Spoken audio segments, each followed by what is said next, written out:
Le cacao. L'humanité en raffole depuis des siècles. Les Mayas eux-mêmes, en Amérique centrale, le buvaient en chocolat chaud 400 ans avant Jésus-Christ.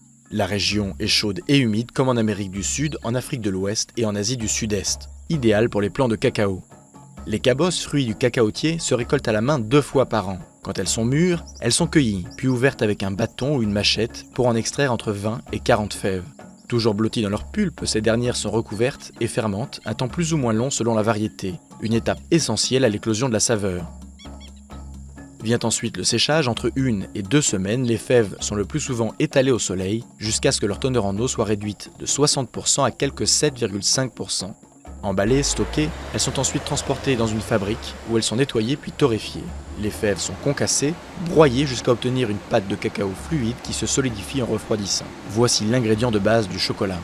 De la fève de cacao à la barre de chocolat attrapée d'une main gourmande dans le rayon d'un grand magasin, le plus dur est fait. Il ne reste plus qu'à déguster.